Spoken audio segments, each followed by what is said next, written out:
Jangareddygudem bank of Baroda bank నందు ఖాతాదారుల gold పై అవకతవకలు జరిగాయని ఖాతాదారులు పెద్ద ఎత్తున ఆందోళన చేపట్టారు. బాధితులను పరామర్శించి వారికి తగిన న్యాయం చేయాలని బ్యాంక్ ఆఫ్ బరోడా ఆర్ఎంతో పోలీస్ అధికారులతో వైఎస్ఆర్సీపీ మచిలీపట్నం పరిశీలకులు జట్టి గురునాథరావు మాట్లాడారు. దీనిపై సమగ్ర దర్యాప్తు జరిపించి బాధితులకు న్యాయం చేయాల్సిందిగా కోరారు. వైఎస్ఆర్సీపీ పార్టీ బాధితుల తరపున అండగా ఉంటుందని తెలిపారు. వారితో పాటుగా మాజీ జెడ్పీటీసీ సభ్యులు ముప్పుడి శ్రీనివాసరావు, వీరవల్లి సోమేశ్వరరావు, ఉడా నాగేంద్ర కుమార్, గగ్గల కిరణ్ కుమార్, జుత్తిగ ప్రసాద్, పిల్లి రామకృష్ణ, కడిమి కిరణ్, చీమల మురళి, పసుపులేటి కిషోర్ పాల్గొన్నారు. ఒక్కొక్కరు బ్యాంకు కారణంగా ఏ విధంగా నష్టపోయారనేది వివరించారు.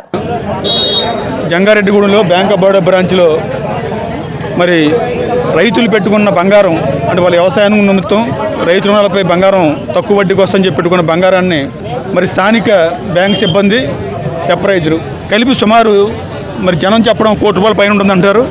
₹1 కోటి పైగా బంగారాన్ని వస్తువులు తీసివేసి మరి వారు వేరే విధంగా దాన్ని అమ్మకం కూడా చేసుకొని మరి రైతులు రైతులని ఖాతాలు మోసం చేసే పరిస్థితి. మరి ఆందోళన పరిస్థితుల్లో మరి వైఎస్ఆర్ పార్టీ తరపుని మరి అక్కడ రైతులకి ఖాతాదారులకి భరోసా ఇవ్వాలి. అలాగే బ్యాంకు వాళ్ళతో ఏ రకంగా ఇస్తారనేది రిటర్న్గా చెప్పించాలనే ఉద్దేశం ఇక్కడ రావడం జరిగింది. మరి స్టేట్ బ్యాంక్ మరి మా బరోడా బ్యాంకు అలాగే జంగారెడ్డి ఎస్ఐ గారు పోలీసు వారితో కూడా మాట్లాడడం జరిగింది. వారందరూ పత్రిముఖంగా రికార్డు ప్రకంగా హామీ ఇవ్వడం జరిగింది. ఖాతాదారుల బ్యాంకులో పెట్టిన వస్తువులకి వాళ్ళు ఇచ్చిన రసీదు ప్రకారం ప్రతి ఒక్క గ్రాముకు కూడా బ్యాంకు బాధ్యత వహిస్తుంది. మొత్తం అంతా మేము చెల్లిస్తామని చెప్పడం జరిగింది. వాళ్ళందరూ కూడా లోపల బంగారం అసలు నకిలీది అవి కూడా చెక్ చేస్తున్నారు కాబట్టి కొద్దిగా లేట్ అవుతుంది. కాబట్టి మరి ఈ ఖాతాదారులకు కానీ ఎవరికైనా సరే నష్టం జరిగితే వారు సరిగ్గా స్పందించకపోతే వైఎస్ఆర్ పార్టీ తరఫున అందరం వచ్చి ఖాతాదారులందరూ న్యాయం జరిగేటట్టు నేను కొప్పుల సత్యరెడ్డి, మాది పంగిగూడెం గ్రామం.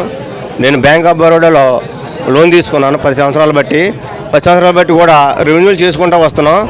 గత నెల మే నెలలో 4వ తారీఖున రెన్యూవల్ చేశాను. మా సుమారు 12 కాసులు పెట్టాను. 3 కాసుల నుంచి ఉన్న 8 కాసులు కూడా ఆడు మాయం చేశాడు.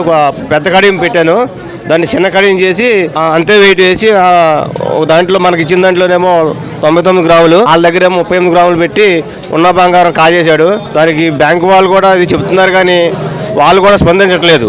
ఎలాగంటే వాళ్ళ పశ్చాత్తాపం కనబడట్లేదు బ్యాంకు వాళ్ళు.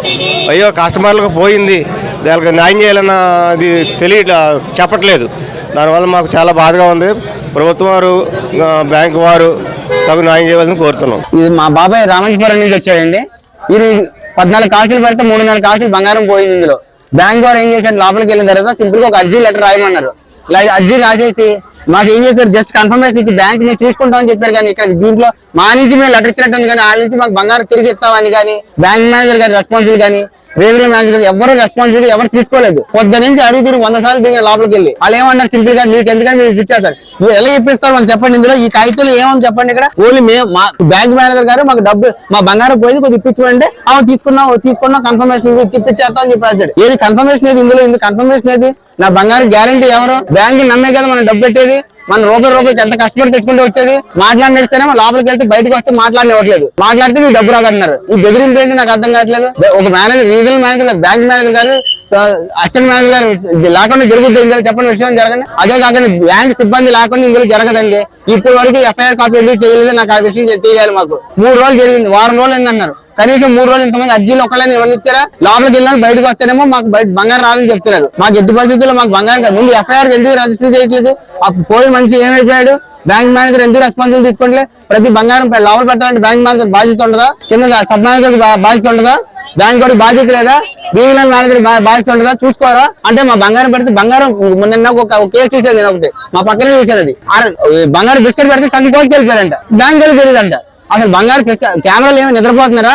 మేనేజర్ గారు 5 నిమిషాల కోసం చూసుకోవడా? మాకు ఎట్టి పరిస్థితుల్లో మాకు న్యాయం జరగాలి. ఇక్కడ ఎఫ్ఐఆర్ కాపీ జరగాలండి. ఎఫ్ఐఆర్ జరిగిన తర్వాత కేసు ముందు నడిపించమండి. మా డబ్బు మాకు ఇప్పించమండి. ఆ డబ్బు అది ఆయన డబ్బు కాదు. చాలా సింపుల్ గా పోలీసు వాళ్ళు ఏం చెప్తున్నారు, మీరు ఆగండి మీరు ఇస్తాను.